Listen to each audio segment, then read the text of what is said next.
All right. Hello. Good morning, and welcome to another episode of Better Than Coffee. Brandy Vines, your host in the healthcare operations and staffing industry for 22 plus years now. Today, we have the pleasure of speaking with Adam Chambers. So, Adam, I'm going to let you do your introduction because I want you to tell a little bit just about your introduction to healthcare and what you're doing currently before we dive into some other questions. Okay, thank you, Brandy. It's great to be on. I'm Adam. I'm the president of Nurse Recruitment Experts. We've been in business for about 4 years, and we specialize in helping hospitals mostly, but really anyone that wants to employ nurses, hire more talent, and amplify their own nurse recruitment. I'm from Northern Ireland in the UK, and I have my own coffee alternative today. It's made of chicory. It's called Aussie Brew, and I absolutely love it. So I love what you're doing in the podcast, interview series, and I'm excited to share a little bit more about me and my story and my views on the world. Awesome. Well, we're so glad to have you on. I think it's like 2 p.m. your time. Am I close on my transition? Yeah, 2 p.m. Awesome. Yeah. So it was funny, after I did the first episode of Better Than Coffee, Adam messages me, and we've been getting to know each other, Adam, for 2 or 3 months now, back and forth. And he messaged me, he goes, there's a really good coffee alternative you should try. So he, apparently I can't get the one that he drinks in Ireland in the United States, but I bought this one. It's called Ticino Dandelion Vanilla Nut. No, I'm not getting paid to endorse this.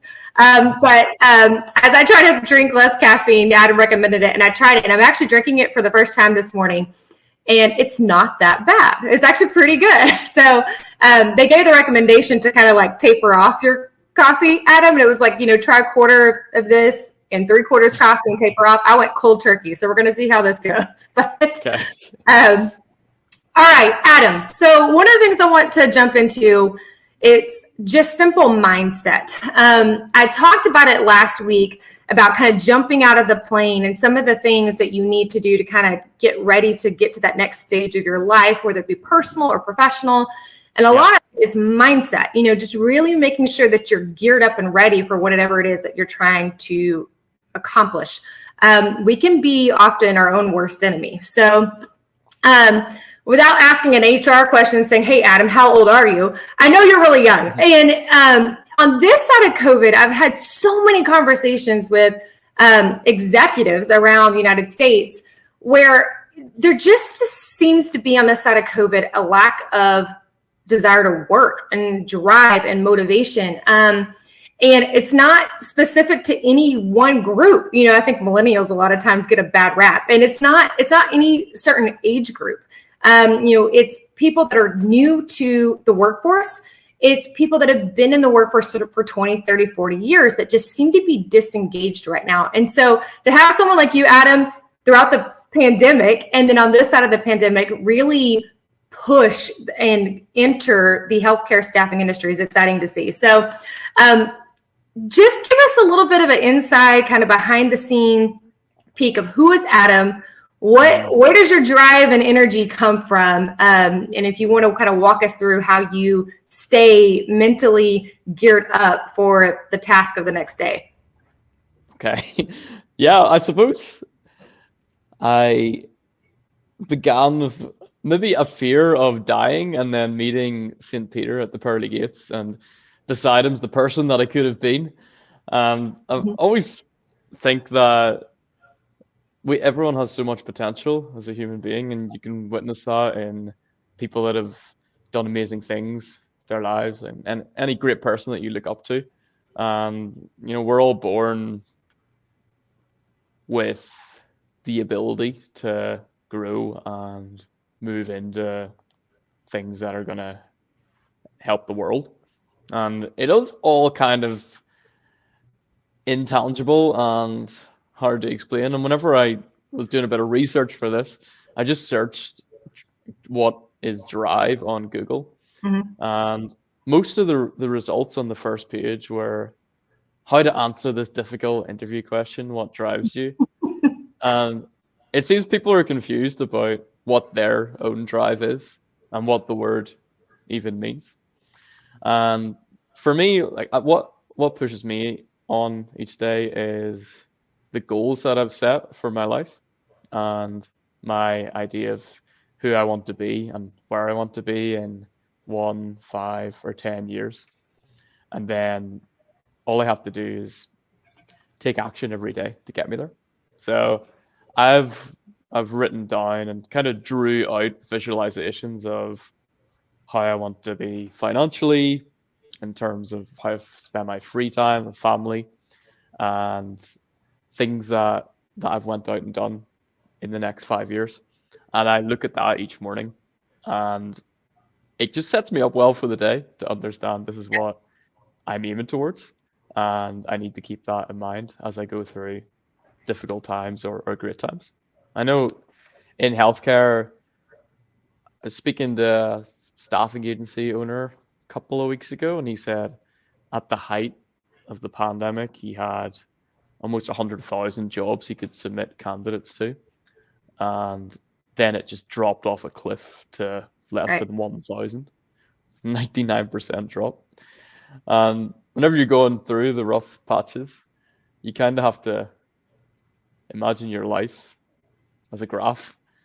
And sometimes there's going to be dips and corrections, and maybe even a bubble will burst in your life. Mm-hmm. But you've got views over the hills and you're able to visualize what's coming next, and the graph is always going upward. So by writing down and drawing out what you want to do, where you want to be, it really helps you keep your eye on where you're trying to go to.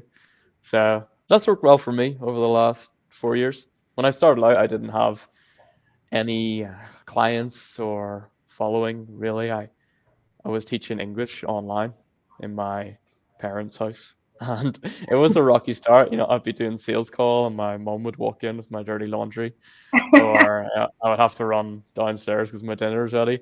But I just kind of reveled in it, and I grew, and during COVID got clients and went from there. I think we've worked with about 100 healthcare providers in the US and Canada in the last couple of years, and it's been a blast. And what keeps me going has always been like where I want to be and who I want to be in the future. Yeah.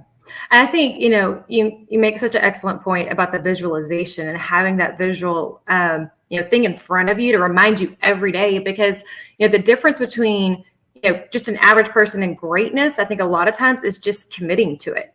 A lot of people have these great ideas or great intentions, but it's every single day getting up and channeling that. I used to poo-poo the idea of vision boards. And in the past couple of years, I got really accustomed to, like, every 3 or 4 months just redoing a new vision board and just having that in front of me, the visualization of what it is I'm after in a picture form, because I'm a picture person. I'm like the old school, I'll cut out magazine pictures and things like that and glue it all to a board. But it helps every single morning, just reminding yourself of what you're after. So thanks for sharing that. So all right, Northern Ireland versus the United States. What are some differences or similarities that you see within the healthcare or healthcare staffing in general? Wow. I know that Ireland, there's 1.7 million people in this country. So it's the equivalent of a tiny state or even Right. a smaller metro area. So everything's more compact, and we have a public health system here.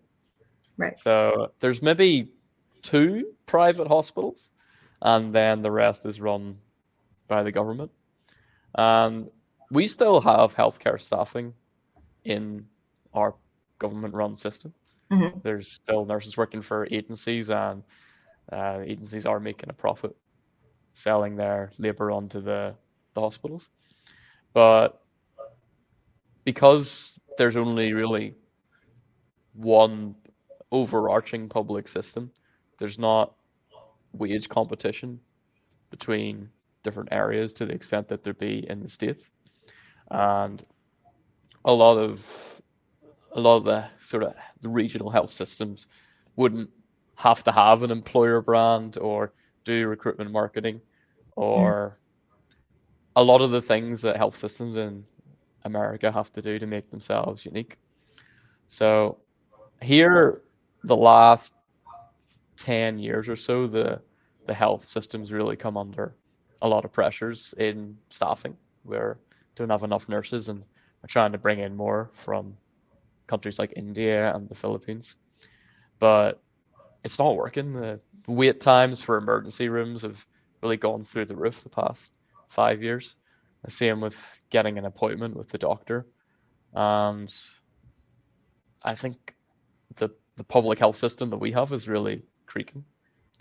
Now, in America, on the other hand, nurses have a lot more choice of where they want to work. Like they can move across the country, they can do travel nursing, which gets them about, or they could have 3 or 4 different systems that are very unique in their offering in terms of their benefits, their culture around them. So I would say that it's better to be a nurse in America than here in Northern Ireland or the UK. They have a lot more choice. And it's probably a little bit trickier to recruit because there's so much competition and kind of segmentation in the market where the luxury of choice for nurses becomes a battle for healthcare providers. So I think it's useful to look across the pond, regardless of what side you're on, and think, what can I learn from Right. the other? And I know most people watching this will probably be on the new world side. So looking at the UK, one thing, and I know this goes up to kind of legislation, is a lot of Indian nurses want to work in the UK. And that's something that is pretty near impossible in the States because there's a long waiting queue of tech workers from India, so their kind of visa quota is complete. But I would recommend people to keep an eye on changes or lobby for changes in the political sphere to try and open up the opportunity for nurses to come from abroad to work there. Also, just the NHS, which is the National Health Service in the UK, is viewed as sacred by a lot of people because it's free at the point of use and it's been here for over 80 years. So a lot of people want to protect it, despite the fact that it has a lot of problems and it's kind of a creaking system, a lot of bureaucracy. So if you're looking at that from the state side and considering, what can we do better, it's about establishing yourself as a heritage brand that's been based in the community and cares for people and has been doing it for decades, if you have been doing it for decades, and people are really drawn to that. So something I'd like to see in America is a lot of employers really focusing in on their employer brand and thinking, what as an institution can we sell, rather than how can we offer the highest wage, because that changes. It's gone with the wind. It's really your roots and your foundation that you can use to sell and get the respect of potential staff and also your patients. Yeah, no, absolutely. It's one of, I think a lot of my connections, already know that I launched, my own company with a couple others, Covalent Culture. And that's the whole, principle. It's not about who can just pay the highest dollar. Yes, wages are important, but what are you doing to make your staff feel heard? Make sure that they have the things that they need on a day-to-day shift to feel supported. And, a lot of that, from top down with leadership, it really comes down to, really listening and making sure that you understand the pain point that your staff level nurse goes through every single day. And you're coming together as a group and you're trying to figure out solutions to that. A lot of times it's about feeling heard, supported, feeling safe. That's a big thing right now, feeling safe in your work environment. But there's a lot that can be done to help with, to your point, to the brand. Every nurse walking in and out of your hospital, they are your billboard. They are a walking billboard. And so what are you doing to make sure that that walking billboard is, that shiny, awesome, pretty billboard, not the one where you're going down the highway and half of it's peeled off and the paint's old. So, Yeah. so But I think it's also good for, those in the United States hearing, your ER hold times and the staffing concerns. We get in our little bubble and we hear all the time about the stats of, from labor statistics and talking about, how many millions of nurses are there, how many are actually active and working, how many are going to be retiring and leaving the workforce in the next 10 years. And we get so focused. But, to your point, international recruiting and trying to get nurses from other parts of the world to work where the areas where we are short, it's got to be a focus. And I think I mentioned to you, there's a staffing company in Canada that I've got a lot of discussions with right now because they're doing a lot of really good work at trying to get nurses into the United States. So, really, forging those relationships, where appropriate to really try to fill in the gap. Okay, so let's dive in deeper into the company you launched, the transition in the branding of the company. And I know you are working on a lot of really cool things to be a different approach to healthcare staffing. But why don't you tell our audience a lot about, what's going on in that space and what you're hoping to see in the next, years to come? Yeah, okay. So I left college when I was 21, and I wanted to earn money online because I wanted to travel the world and have a great time. So I started teaching English online, which is kind of the entry level for a graduate at that time if you wanted to do it. It was a booming time. There was a lot of Chinese companies that were rapidly expanding and employing foreign teachers who could speak English as a native language. So I got into that and I made a business called Teachy off the back of it. Most of the companies in that space, as I said, were based in China, and they weren't the best at hiring staff from America. It's kind of cultural barriers, and they couldn't use social media, for example. So a lot of issues with that. So I made a kind of recruitment chatbot for one of the companies. They paid me a retainer, and that was my in, I suppose, to this world. That's how I got into it. It's kind of by accident, like a lot of people, but it makes sense now. As I was doing that, I happened upon a podcast called the Chat and Cheese podcast, and our first client, who's called Kevin, was the director of a hospital in Toronto, and he reached out to me saying, we need more nurses. COVID's just happened, and ICU is in big trouble. And it was at that point I realized that what I've been doing for teachers and other positions, I could apply that to something that has a lot of real world significance and potential to help people that are struggling. It could be nurses, healthcare recruiters, or even patients. And I kind of had a brainwave that we could do this. I came from a family that has several nurses in it, and they'd always been saying to me that staffing was a major issue for them. And whenever Kevin reached out to me, everything just clicked. So as we moved through COVID, we continued doing that business, and by that time it had a different name. It was called ApplyChat. Fast forward a few months ago, we realized that after working in this space for a couple of years, the main problem, as I saw it, with healthcare providers was they struggled to attract people to come and work with them directly. During COVID, a lot of nurses were traveling, and those agencies were selling labor back to the providers. They were essentially renting staff at a premium. We foresaw that the market was going to shift. The CFOs are going to pull the funding away, and providers are going to be left scratching their heads wondering, how can I recruit staff directly without using temporary agencies? So we decided we were going to change our name, and we were going to focus it on one position only, really, which is nurses. So that could be RNs, LPNs, or CNAs under the umbrella of nurses.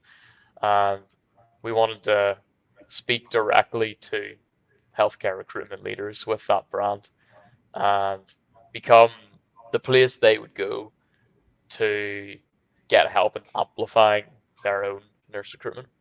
So not spending money on it grows a marketplace, or not renting staff from a temporary agency, but actually working on their own thing, their own message, and communicating why hundreds of nurses work with them to a broader audience.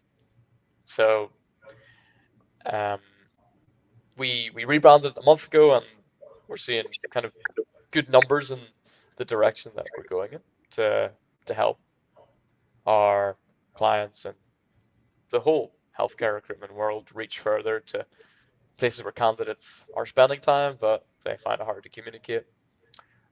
Helping providers save time with insights and analysis, and we also do a bit of recruiting work where we'll screen the candidates that we receive. So I think the market is always going to be getting tighter because, as you mentioned, nurses are leaving the profession and they're not being replaced. And the long-term investment play by systems is to think, how can we build a stronger foundation when it comes to communicating what we bring to the talent pool? So that's our main focus right now, giving a lot of free analysis and insights into how to do that. And then obviously we have a paid service where we would go out and find nurses using that method. So it's exciting times, and um, I'm confident that we can bring a lot to the market. So I love just the ideology in general, because it's one of the things I keep talking about with a lot of executives in the staffing industry, as well as within our healthcare systems, is that something has to change. Because, during the pandemic, we created this environment where a nurse, I would see a nurse go from one hospital with a particular hospital system and go to the same hospital system in another state, or where they had another hospital in a neighboring state, but go through an agency and make double the pay. And again, kind of that robbing from Peter to pay to Paul mentality. In a healthcare staffing agency at the time, we were on cloud nine, right? We're at the peak of our game. Everybody's on this ramp up where we're, making the revenues just pouring in. And it's a contradiction to being a true partner for a healthcare system. So if you've got a mentality where a CNO executive somewhere in the labor side of a hospital calls you and says, hey, I need 10 more travel nurses, or whatever the contract labor is, and they don't want to spend that high premium dollar, but yet as a staffing agency, I'm going, high five, awesome, we've got 10 jobs.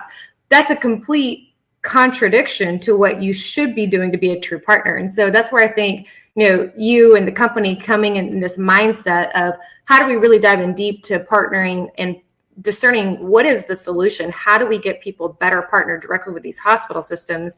I think it's invaluable. And I think there's a lot of healthcare executives, especially across, the United States, that I know, that would welcome those kind of conversations to figure out how do we really solve this at the core of what the issue is. So kudos to you and the group. I mean, it's exciting. And, I've been able to watch your journey over the past 2 or 3 months so far as you've gone through the rebranding and launching. So it's exciting to see. And I'm really excited to see where you all go with this and, the success. So anything else, any last parting words you'd like to say to the group? Yeah, just to advance on that a little bit, we decided we were going to put our money where our mouth is. So we started offering free trials where we would do our sourcing for 24 hours and then send 3 candidates for free to the client. And that was the intention, that if we're going to claim to be experts, we have to put emphasis on our confidence and to say here's free applications. And I think that's something that I would like to see more of from other vendors in the space, rather than charging a lot up front and long-term contracts, like letting the providers ease their way into it and really discover what's best for them. Because you're right, there was a bit of a hoedown for agencies and vendors during the pandemic. And I think as a vendor community, we need to take a step back and think, how can we be better partners? So if anybody wants to get in touch with me, you can go onto my LinkedIn, Adam Chambers. And we actually have Brandy interviewing on our Nurse Recruitment Secret series this Friday, and we're going to be grilling her on some of her nurse recruitment insights. So come along to that as well. Absolutely. And I'll share, Adam's website to their company and whatnot in the comments as well. So, but definitely if I can help with any introductions, absolutely reach out. We'd love to get you connected with Adam and his group. But thank you everyone for joining us on this Tuesday's edition of Better Than Coffee, and hope everybody enjoyed the content and the discussion with Adam Chambers today. Have a wonderful Tuesday. Thank you. Bye. Bye.